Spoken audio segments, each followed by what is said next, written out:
Do boys and girls require different learning approaches in the classroom? Well, Dr. Abigail James has been studying single-gender teaching for 15 years and has written a couple of books on the topic. She joins us. Let's talk a little bit about how this came about. You have a personal experience in gender-based learning. Yes, I was born in a boys' school. I've lived in a single-sex environment almost all my life. In Richmond? No, it was a boys' school in the central part of Virginia. And then I went to a girls' school in Richmond, Virginia. And I've taught at 4 single-sex schools in Alexandria, Stanton, near Charlottesville, and in the central part of Virginia. So before people start picking up the remote, we're not going to talk about single-sex education right here. Although that is an experience that you could launch on. Well, but having been in single-sex schools, what I began to realize was that kids are very, very different. I kind of use a fish tank approach. If you look at a community fish tank that has goldfish in it, you'll see the goldfish, but they don't look very different. But if you have a tank just of goldfish, then you begin to realize how very different they are. And in a single-sex school, I've been able to see how children learn differently so that then I can go into a co-ed school and help teachers learn to approach each child from the way that child learns. I have to say, when I started learning about your research, a couple of books, and I know you're working on a new one, I thought, well, wait a minute, she's basing her teaching skills and what she uses in the classroom on whether this is a boy or whether this is a girl. No. Not that. No, it has to do with the way they approach the learning process.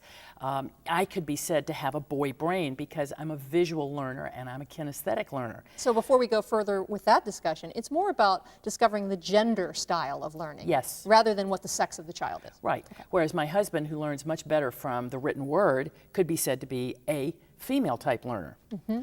Although his spatial skills are much better than most females. But yeah, you struggled with that. Explain why you were having trouble in school early on. Well, I went to a girls' boarding school, and the school was very language-based. It required a lot of writing. I have something called dyscalculia. So you went to all boys and all girls? No, I grew up at a boys' school where my parents taught. Okay. But then I went to a girls' school. And I had a trouble writing. I physically cannot handwrite. I type rather well and fast, but I cannot handwrite. So when I was in 9th grade and told to write an essay, it's a real art for me to get maybe a paragraph written, whereas my classmates were writing a page. And my English teacher would get mad at me because you're lazy, you're not doing your work. Well, no, I was really doing pretty well for what I could do. But I get physically exhausted handwriting.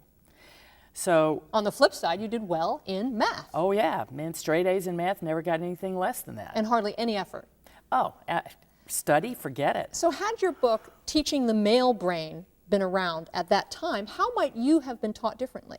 Well, what might have happened was that, first of all, they would have given me a typewriter to write my essays with, which would have been a whole lot easier. My son, who has the same trouble, we gave him a computer when he was in 4th grade, and he doesn't have nearly my trouble putting words down. I mean, it's really painful for me to write. And if my books sound like I'm talking to you, because that's the only way I know how to write, is to say it out loud and then type it. But I also might have been allowed to do what I did with my class. I teach a high school class in psychology. Yesterday was showing them how to take notes as a web, to do a picture, taking words and arranging them around. And one of my students down front, a young woman, said, "That didn't make any sense at all to me." And I said, "Right, because you're a verbal learner." But the guy sitting next to her is going, "Wow, this is really cool. I actually understand the concepts now," because he could see how they related. Yes, they're still words, but he needs the picture to do it. So is your feeling that teachers should identify early on what the style of learning is? This is a female gender-based learning style, and we need to acknowledge that. Well, I don't know about that. When you teach 20, 25 kids in a class, that's a little difficult. But what you need to do is to present information in multiple ways. We've been doing it for a long time with differentiated instruction. But what I frequently get from teachers is, I don't understand what they mean by differentiated instruction. I mean, this is the way people learn. And I say to them, no, that's the way you learn. That's not the way all children learn. And I find that gender is a good metric for teachers to use to sort of design the alternate kind of learning. Okay. So what would you say can be done to incorporate that without disrupting a teacher's entire agenda? Right. Well, all kinds of things. For example, when I lecture, yes, I use words and I'm talking, but I don't assume that every child can remember what I say, because a lot of children, like me, don't remember hearing. So there are words up on the blackboard, or actually displayed on the whiteboard these days, so that the child can see it. But at the same time, I'm giving them something to do so that they're physically involved. It's at least 3 and hopefully 4 part. I'm lucky I teach science, so it's easy for me to put in that 4th physical part. I give my kids lab assignments to do, and many of my more typically male type learners say that's the only way they get it, is that they have something to do. Mm-hmm.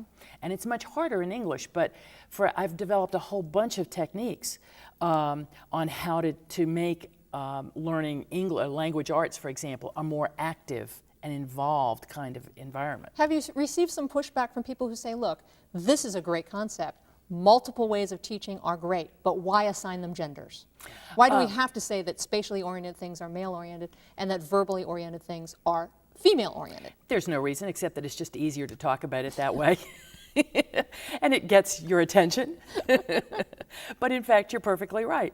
My son, for example, is a auditory learner, which is unusual for a boy. He has almost total recall for what he hears. He's a musician, but he's hands-on. So he doesn't learn terribly well from the written word or from seeing things, but tell him something, let him put his hands on it. He owns it. That's sort of a mixed bag there. He's auditory like girls, but hands-on like boys. Going in another direction, is it Cordelia Fine? Mm-hmm. She wrote a book recently that's crossed my desk called Delusions of Gender. Right. Mm-hmm. And she talks about the fact that we should try to erase those gender assignments. Absolutely. First of all, the fact that boys are thought to be better at math and girls are thought to be better at verbal skills is possibly very much a fabrication of our socialization. It absolutely is, and there's some research that came out just in the past couple of months that's very clear on the fact that there's no reason in the world why girls can't do math. And here's the deal, when children are born, the left side of the brain is developing faster in girls and the right side in boys. The left side of the brain is where the verbal center begins. And that's why a 20-month-old girl's got twice the vocabulary of a 20-month-old boy. It's just that part of her brain's going faster. School spends a lot of time helping boys make up those verbal skills so that by the time they get to be 15 and 16, there really is no difference. The problem is the right side of the brain in boys is developing faster. That's where spatial skills begin. We don't make up those differences for girls. We do not give 3-dimensional opportunities to kindergarteners. And we really need to do that. And there's where the problem lies for girls, is we've got to make up those differences. Dr. Abigail James, you have 2 books out, Teaching the Male Brain and Teaching the Female Brain, and you have a 3rd one coming out in March. Right. We don't know the title yet. It's a working title. Yes. Let's go to your website so folks can find out more. rockhouseassociates.org. Great. Thank you so much for joining us today. Thank you for having me.